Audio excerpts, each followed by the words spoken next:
some of the challenges for the primary sector are a lot different to the commercial world. In the commercial world, you collect your metadata and you make sure it's right because the implications are so big if you get it wrong. The wrong data goes to the wrong consumer. You bill the wrong consumer for the wrong product. You can only do those things so many times before you get into deep trouble. So, what happens with these spray diaries is different. And how do we bring that compliance without it becoming another regulatory hammer is really the question. All right, Rob, welcome to the Growing Digital Podcast. How are you? I'm great. Lovely to catch up with you guys. As always, Mike and Cody, we always have really interesting conversations when we get together. So I'm really excited about the time ahead and seeing where conversation goes. We're totally unscripted, so I'm in your hands, so to speak. All good. We'll do a good job. All right. So I guess just to start things off, I think by way of introduction, what would be good to do is maybe share a little bit about your professional work so far and kind of how you ended up here. Yeah, look, as always, as you've been in the workplace longer, it becomes a longer thing to talk through. But, I did a horticulture degree at Massey and did a range of different jobs, but stepped into the science world. And I did some work while I was doing my degree at Hort Research, now Plant and Food Research here in New Zealand. And did a work both on kiwi fruit and apple. So got a range of different experiences through those. So worked on the program that led to the 2D apple methodology in the early days with Stuart Tustin Dunn and Havelock North. And from there, I had to make a decision. Was I going to go and do a PhD or not? And I decided not. So I went to the science program at the Apple and Pear Board, where I was doing a couple of things. I was doing trials looking at new varieties of apples and their storability and market relevance. And then I was running the National Maturity Program as well, which was a program helping set up some of the very early labs in pack houses across New Zealand and teaching and training people how to use equipment. Back in those days, there was a lot of manual stuff and then collecting that data. And both those jobs were all about, both in science and at the Apple and Pear Board, was about collecting data, making decisions off data. And that led me to jumping into the commercial world around data and analytics and spent a long time, in fact, went overseas doing it, helping companies work out what data to use, how to bring it together, how to join it together, how to make sense of it, and then make good decisions off the back of it through analysis tools and reporting. And so I did that internationally and ended up running strategy sessions and working with some of the global FMCG head offices around the world around using data. But as all things with families, it was time to move back from being based in the UK back to New Zealand, and I had to kind of work out what I was going to do and did a couple of things. Before coming back into the technology and science space, I worked in high-performing computing for a while, helped set up some AI services, and then jumped to one of the companies I was working with, Plant Tech, based in the Bay of Plenty, who were doing AI services into the primary sector.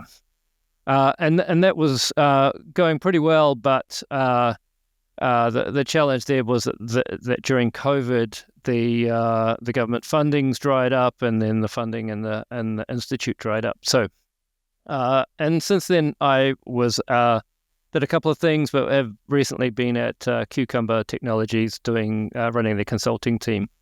So I guess I'd say most of my career has been around usage of data, considering how to join data together and then create analysis off the back of that.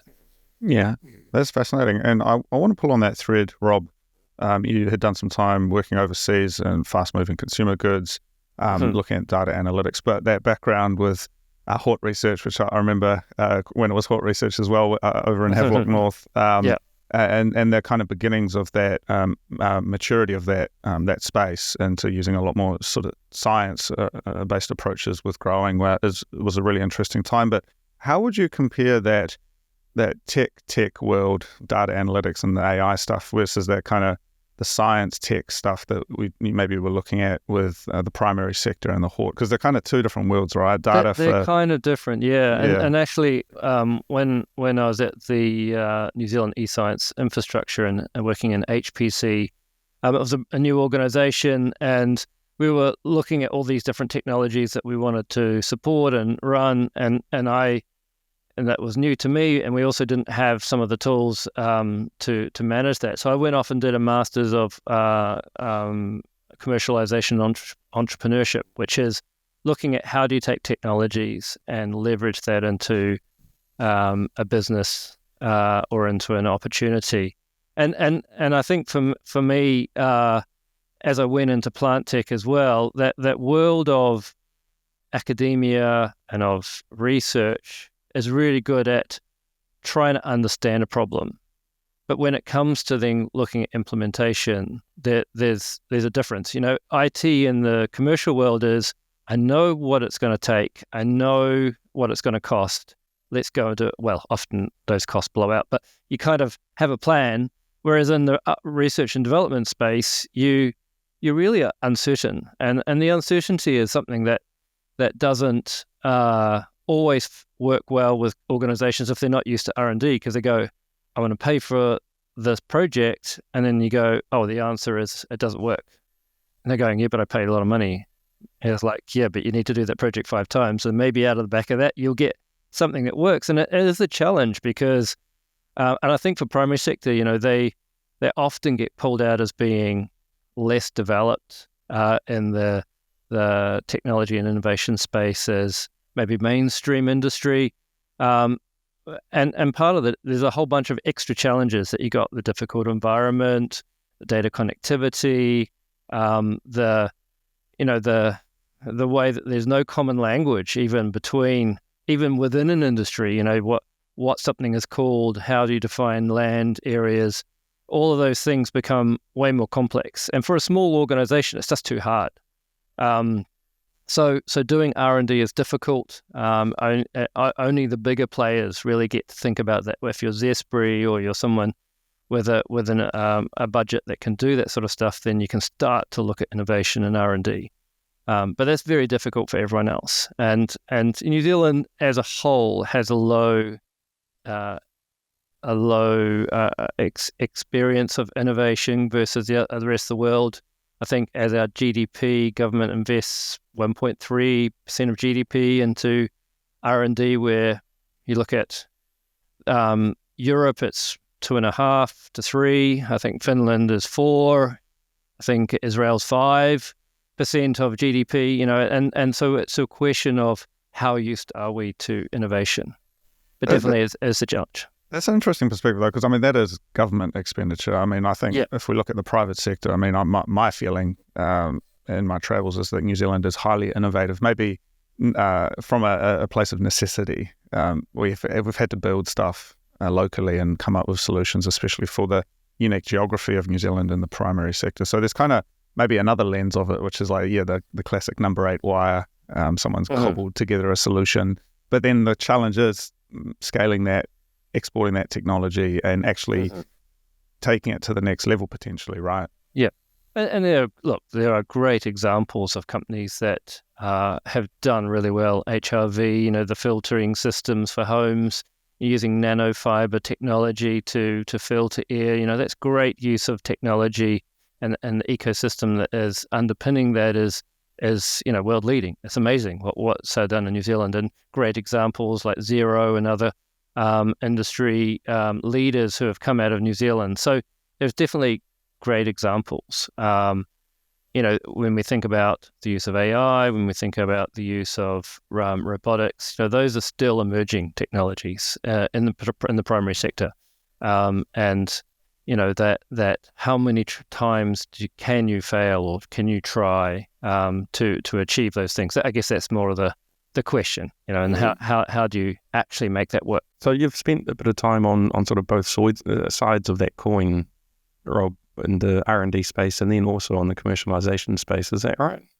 Yeah, and I guess just in industrial IT space, in terms of managing large systems, data warehouses with data and master data and security, and and when you've got a industrial IT service that underpins your whole business, you can't have anything go wrong, right? You've got to have backups and failovers and safety and business continuity plans and all of those things that you don't worry about when you're in perhaps more of an R&D space. But if your whole system and so there's a whole continuum there of what it looks like when you're just trying to work out, can you solve a problem, versus actually I need this to be robust and to work every day, and we know what will happen with all these contingencies accounted for, and that is a it's been an interesting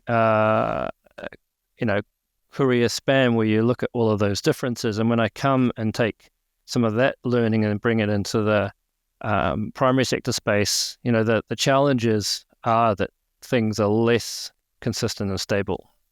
You think about on a farm, whatever there are, 20,000 farms or even more, and 15,000 horticultural providers. There's a huge volume of very small, broken up organizations. You've got some larger industry bodies. It's like, who's actually collecting data? Who's actually got the ability to do something with that data?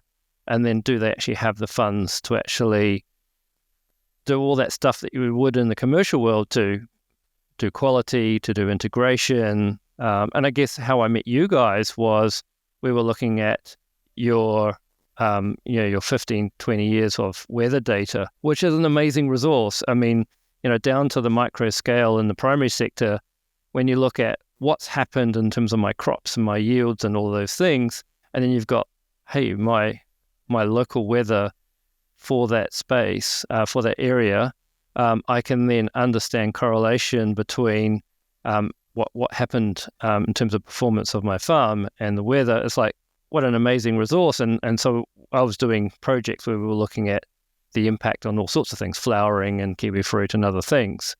And it's those sorts of, how do you draw the dots between where these pockets of data sit and the technologies that would be needed? Who actually is the glue that can make that happen? Yeah, that's fascinating. And I think that idea of the glue is really interesting, because in a sense, with the work Hort Plus is doing, we've sort of filled that void a little bit to connect different things together. And we've always tried to have this agnostic approach to data sources to bring things together. But I guess zooming out to the New Zealand situation, as you said, there's maybe some really awesome R&D stuff happening out on the edges, and there is some really forward-thinking things, especially given that New Zealand has to compete in the free market, and export all the way from the bottom of the world. So we have to produce stuff well, but then also the commercialization and the actual, bringing that into practice is the challenge. And what are your thoughts on sort of how that transition and that kind of extension comes about? Like, is there a role for more of these sort of glue type companies in the middle that connect the dots, or how do you see that playing out? And it's an interesting time, right? We hear about the demise of Callaghan Innovation as a group with the latest government decisions, and so that question of how do we go to market? NZT does a great job of helping companies interact internationally, and I think we all hear the mantra of think global first. And that is always going to be the case if that's relevant for your business. If you're a vegetable grower, likely you're not global first, you're local first. But for many, it's that thinking about what does it mean for my farm when I'm thinking global, and sustainability and quality and all those things become way more important when you're thinking about what does that market look like. And I think for commercialization, whether it's in technology, whether it's in the actual produce that's being produced, the question always comes down to the customer and the market, and then what are the things that are going to be held valuable so interesting. I've been involved in quite a number of catchment groups and sustainability groups around the country in different sectors and in different parts of the country. And, the question of, how much regulation was hitting farming and all of the impacts that had. And I did a startup a number of years ago looking at lameness in cows, and I was on a lot of farms talking to farmers about, what was working or not working for them, and they were drowning in the regulation, and yet I've been at some of these industry body groups where they're basically saying, the regulation has been tough and onerous, but also in the end, Nestle and Danone and these global buyers of our products will need some of those things, and so they will need to know, was this milk produced sustainably? Was there an impact on, what is the carbon footprint? These things become important. And, I think commercialization, whether it's the technology or the produce, you got to understand what is going to unlock the capability. So robotics is a good example. The big drive around the world is around labor and saving on labor.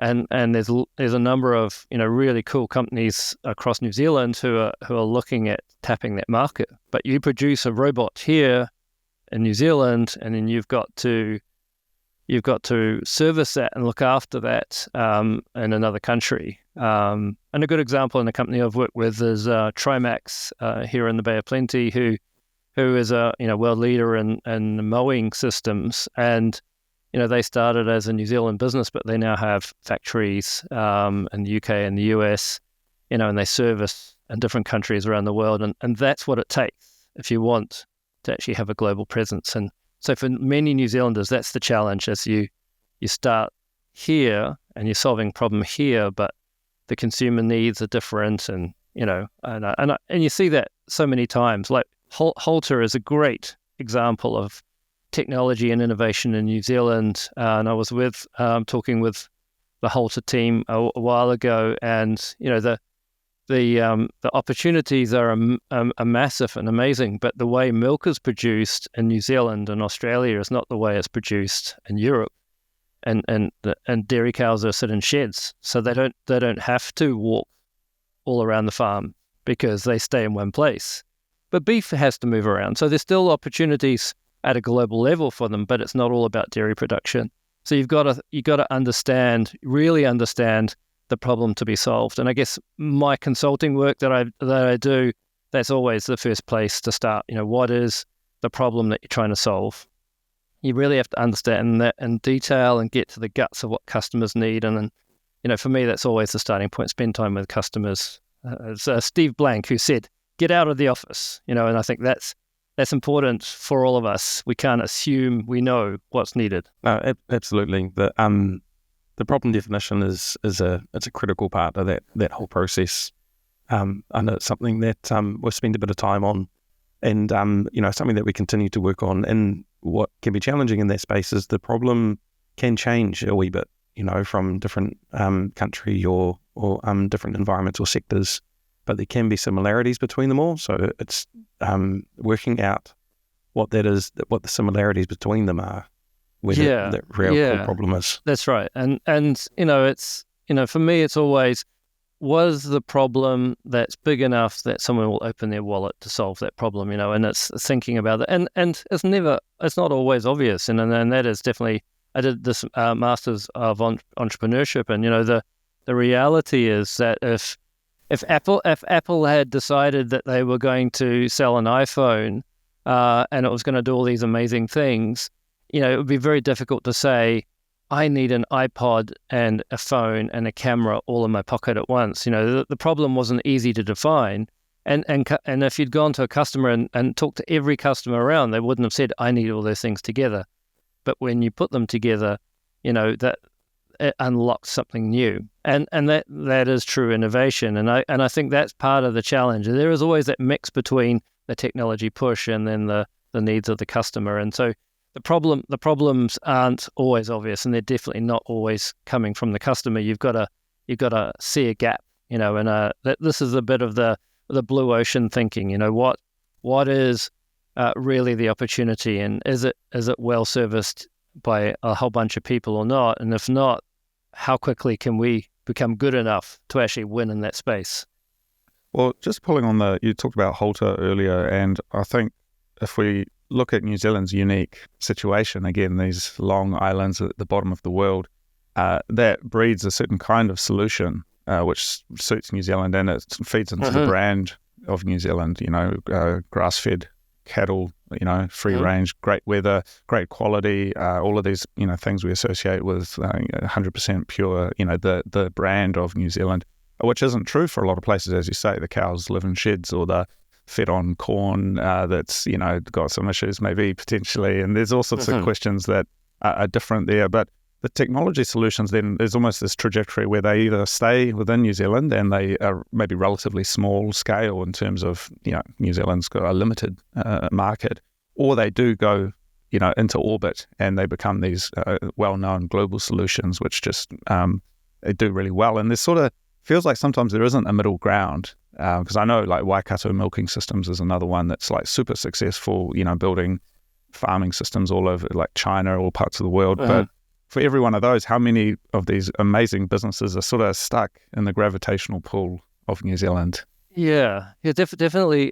There's a challenge. People always go, you got these big, incumbent businesses, and then they get disrupted by the smaller players. And the reason the smaller players can do that is because the whole way of business works is by coming up with a process to produce something that makes money, and you become really good at doing that. And all of your innovation then is about, is trying to improve and make that more productive and cheaper.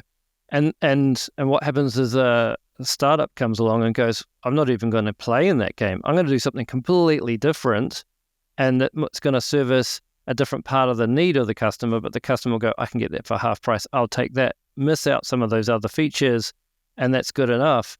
And then the big players go, how did that happen? How did we lose that business?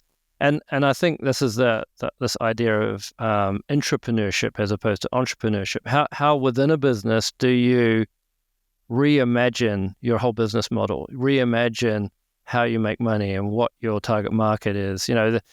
I don't know if you've seen the business model canvas. It's a way of framing who your customer is and how your business works, and then thinking about what your route to servicing that is. But how often do we do that within a business and go, I'm going to reimagine, the whole business proposition? What could that look like? And how could you do that? And that's why I went and did that degree, is because I was in an organization where we knew what we did, and then we started to go off in different directions. It was like, I need new frameworks and new ways of thinking, and that's been a good pathway for me to reimagine how we engage around innovation, particularly in technology space. The startup that I did was very cool. Actually, the problem that I thought needed to be solved, and the whole direction of the company and the problem we were trying to solve, it was probably worth solving, but I found a different area, and then that technology couldn't solve that. So there's still opportunity out there, and I talked to a bunch of companies who were super interesting on the peripheral capabilities of the technology, not on the actual business proposition that I was looking at. So, it's super, but you don't know where those are going to come from until you start talking to organizations, and that's the most important thing, to be out there talking and understanding in your supply chain, in your partner network, in your R&D partners across the board. And of course you need good non-disclosure agreements and ways of holding on to those secrets, because they become really important. That's interesting. There's almost two things there, though, because there's the individual companies innovating and coming up with ways of approaching problems, but then there's also the challenge, and this is potentially unique or has some unique aspects for the primary sector, which is this common idea of the environment and kaitiaki and these concepts that are very important in New Zealand, which maybe don't apply so much to things that, say the financial world or other industries that don't have as much of that relationship to the land. And so there's sort of the changes that the organizations or the industries themselves are approaching. And as you see, the days of Hort research, the changes that the Apple industry was going through in the 90s and early 2000s. So there's been these periods of change that was necessary, and arguably that's an ongoing process. So there's always these questions today of resistance is one that we often encounter, fungicide resistance, and these kinds of things which are ongoing, and it requires the industry to actually change and then technical solutions to interface with that change at the same time. I was talking with the vegetable industry just last year around the challenge around resistance. The majority of vegetables grown in New Zealand are actually for the New Zealand domestic market. So you don't get the export compliance requirement to amass data.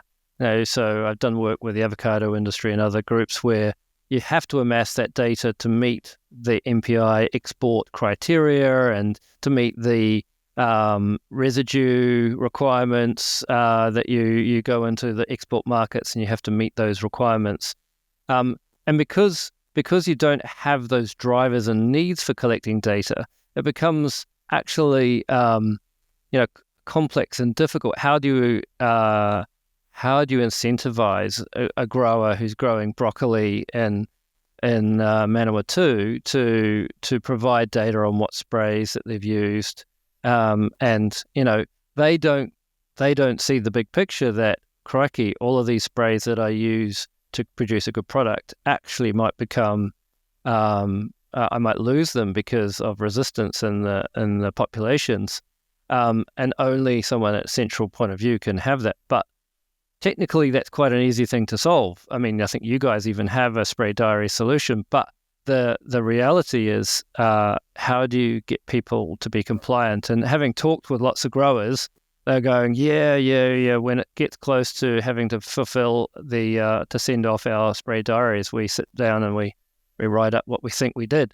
And I've worked with industry bodies who then go, well, we've got the chemical results from the lab. We know that you use something different to what you said. So, and this is a huge challenge. The challenge, the technical answer may be, you're about to spray, you take a photo of the product, it brings it into a database, it pulls it all out, asks you what volume you've put in of water and what volume you've put in of chemical, and that's it, done.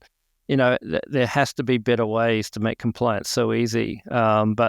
But these are the bigger problems for New Zealand. Are we clean and green? Well, we have runoff issues. We use lots of chemicals on our products. We have all of these things that we do to have a good quality product. And they're done safely on the whole, and there's no impact for consumers.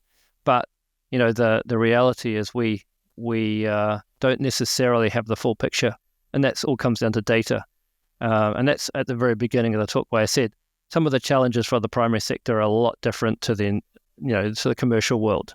In the commercial world, you collect your metadata and you make sure it's right because the implications are so big. If you get it wrong, the wrong data goes to the wrong consumer.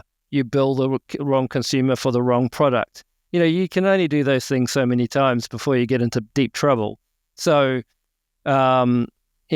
what happens with these spray diaries is different. And how do we bring that compliance without it becoming another regulatory hammer is really the question. It's an interesting concept that you bring up around technically. From a technical perspective, it's straightforward, but it's the behavioural change. It's the process that needs to change, and what's the incentive to in order to do that. Yeah, it's a bigger issue, and again you're dealing with thousands of growers who are all of different size, all different complexity. The spray sheds can be, they're just not a great area for data collection. They're there for a purpose of housing and enabling you to do your spraying. These aren't the environments that are great for data collection. So, and that's part of the challenge. And out from outside the box, it can look like a simple problem, and it's not until you start peeling back those layers that if everyone just used this one solution, then it would solve everything. As a sort of naive view from outside the box. Whereas if you're peel back the layers, you really start to understand the complexity that these operations are all quite different, and there's similarities, but there is a lot of differences and challenges. This is a prime example where, and if you don't think of this with the real problem in mind, then you won't solve the real problem. You'll go, I've built a spray dryer, it's got all these features, but the compliance is only at 60% or 50%, and most of that seems to be a bit rubbish. Then you haven't actually solved the problem. So, and this is where a startup might come along and go, if we focus on compliance as the most important thing, and then everything else will come, it's just metadata after that, then we will have a product that they have high compliance, whatever. And maybe there is gamification, or maybe there is, you run awards and prizes. Maybe there's a holiday to Fiji for the person who, there's a prize pool. There's a whole bunch of ways that if you were rethinking how you would do this, you might come up with better solutions. And I think that's part of it. And it's the same in dairy and all of the sectors where regulatory compliance is a huge part of what we do. And in the end, it all comes down to data and the fact that data sits in these different silos. Different people have access to different sets of data. How do we unlock that? I was involved when I was at Plant Tech in a consortium looking at what data sharing protocols in kiwifruit could look like. And there was some funding coming out of the industry transformation plan out of MB.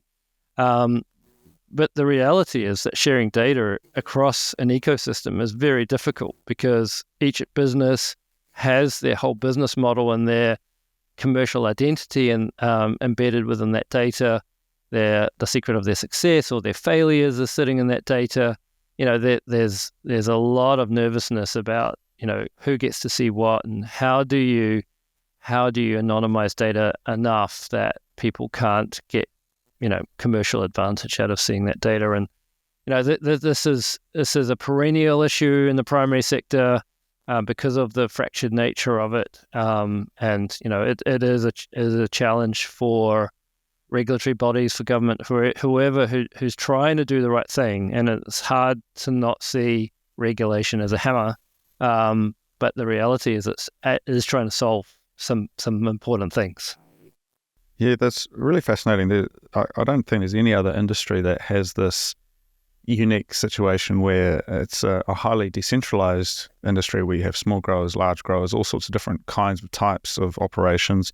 But then you've also got the stick and the carrot of regulation. And then there's just so many factors in there that I guess what I wanted to ask you, Rob, is where do we have these conversations? We're talking about data and the importance of data and I guess the unique social relationship that maybe the different parties have in this situation.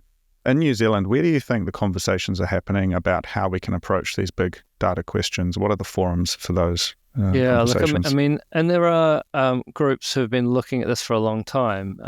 You probably know Andrew Cook from Map of Ag, Razia, has been banging on this drum for a very long time. And these are known challenges, but they're just not easy challenges. They drive people mad late at night trying to think about how to solve this, and that the reality is that data sharing group that I was part of in the end folded because even though there was money sitting behind it and everything else, that's because it is so difficult, and without mandating these things, it becomes very difficult. So one example, I know of one group who did data sharing protocols and platforms between the courts, Orangatamariki, Justice Department. These are super sensitive data sets, privacy and security and sensitivity is super high, and data sharing has very high risk of getting wrong. And so there are groups who have done some level of solving across those groups. And I know some of those have started to think about what could that look like for the primary sector.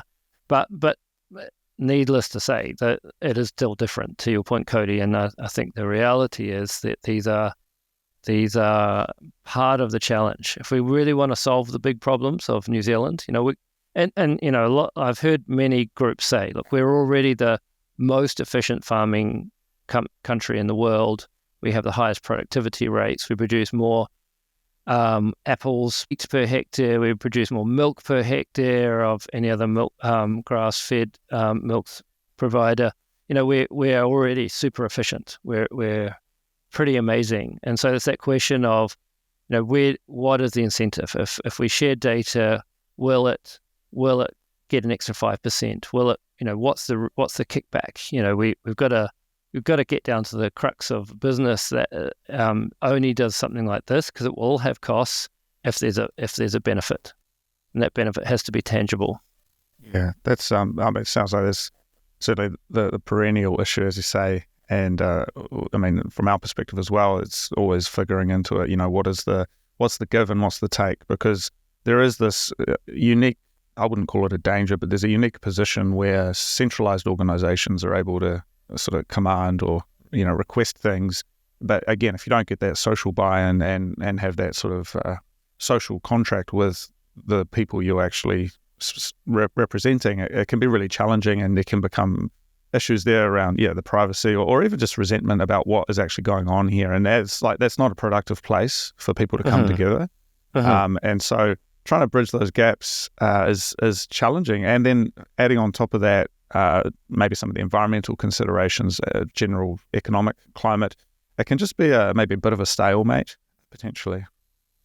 Yeah, look, and I'm a big believer that humans are inherently creative and innovative, and the fact that we haven't solved some of these things, it's partly because of the state of technology and partly because of someone hasn't applied that creative the incentives for solving that problem haven't been perhaps good enough. But I think innovation has to be part of that, and that's going to be whether that's AI or whether that's a mechanism that makes this easier. One of the challenges I've seen, and I was talking with PGG Wrightson's about some of the stuff that they do around data, and they're starting to do some cool stuff with AI. They're doing sheep counting and all these things now using drones and things. But even within their business, what you call a 2-year-old sheep in one part of the country is different to another part of the country. We don't have common languages to describe the animals, the crops, what is a field, a paddock, a block of land, a farm.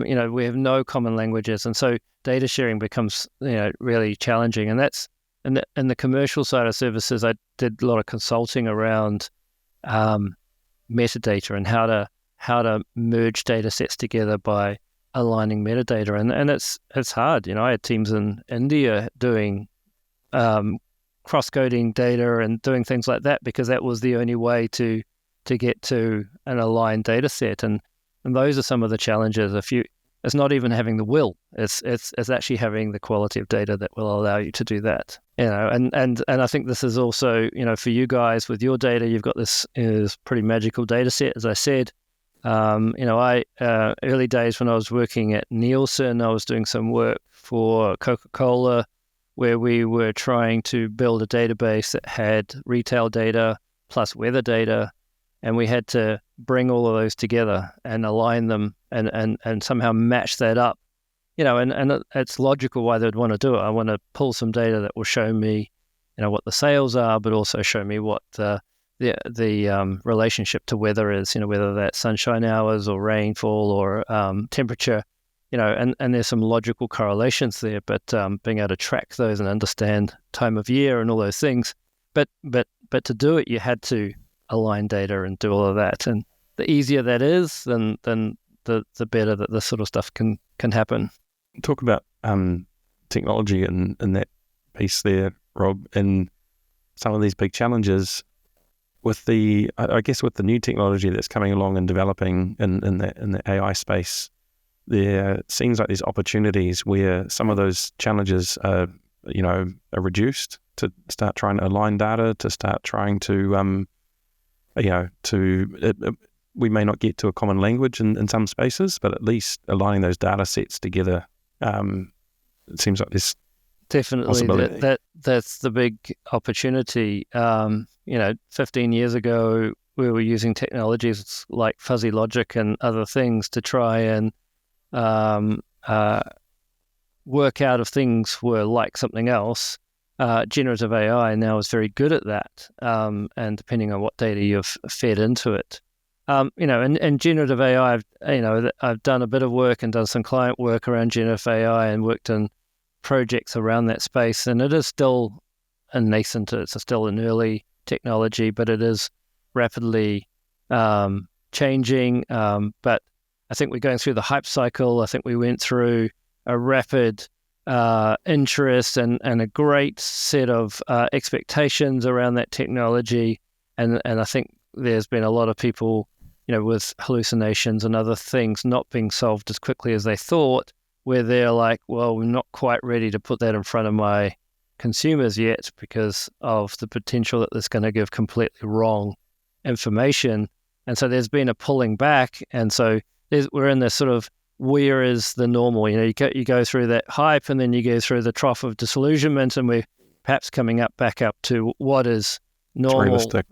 What's realistic. But, there are new platforms coming out of China, et cetera, where the potential for solving some of these problems are going to come. And I think there's going to be disruption, but 500 billion investment from the government into US government into these technologies suggests that we're going to see a lot of change and a lot of development in this space. Yeah. Something else I wanted to pull on, Rob. I believe last year you gave a talk at the NZ CIO Summit, which was titled "On Holding Fast to Your Why in These Complex Times." And clearly, the world is ever-changing, primary sector in New Zealand or politics globally. There's all sorts of things happening right now. Can you tell me a little bit more about that idea of holding fast to your why? Yeah, I'm really passionate about innovation and the opportunity for businesses to ensure they keep evolving. If what is true is what you do tomorrow has to be different to today, because the consumers will change, the competitors will change, the market will change. And but the sad truth is that often R&D is one of the first things that also goes when times are tough. And so it's, how do you actually stay focused on where your business going? What are the things that will deliver the most impact? And actually having a view of the whole portfolio, which things will, and I shared a couple of frameworks that I use with companies around understanding where your impact's going to come from, and making sure you have the smaller quick wins in hand, and so that when pressure comes, you can keep your portfolio alive and going and your R&D program going without having to sacrifice so much. In the IT space, so many IT leaders I've talked to, they've got their big ERP project and they've got their big CRM project, and there's like, oh, that's my whole budget. It was all taken up, and my team are just 100% busy. And then when you go, what about these ideas? And how do you keep those portfolio of new ideas going and keeping them moving? And the importance is that when the market changes, if you haven't tried those things and everyone else is suddenly in it, and you don't have any what they call absorptive capacity, you can't absorb that technology, you're not ready to go, then it's going to take you a lot longer. And so whether that's having a good partner network so that you are trying some things with a partner who can bring in those skills so that you don't have to go and hire a bunch of people. It's thinking about how you're going to approach that stuff. And I think Gen AI is a good example of that, where many of the big platforms have put some level of AI in, and I've spoken to a number of CIO CIOs who are just saying, well, we're not going to spend more on it because we've already got AI coming, and we're not even sure we're getting the best out of that. And that's actually, a really common thing that I've heard. Software as a service has been around for quite some time. It's so easy to sign up you and your team for this platform and that platform, and then 6 months down the line you realize we're only 2 people are using it. We're paying for all of these licenses. We're losing all this money because we're just spending money hand over fist on all these different platforms. And so it's really having that focus for me. And that was my talk about where your innovation change is going to come from, knowing where your impact is going to come from, and actually staying focused on that. Yeah, that's awesome. And I guess you mentioned that collaborative approach, and New Zealand is a small place at the end of the day. And what are your thoughts on, I guess, that specialization, the collaborative connection that various businesses can have in New Zealand? I mean, again, what are the forums for these kinds of conversations besides just ringing up the people that you know? I mean, where do you think that can happen? Yeah, look, I mean, it's a really interesting one, and I found that partnerships are super important. And I've done some really cool projects where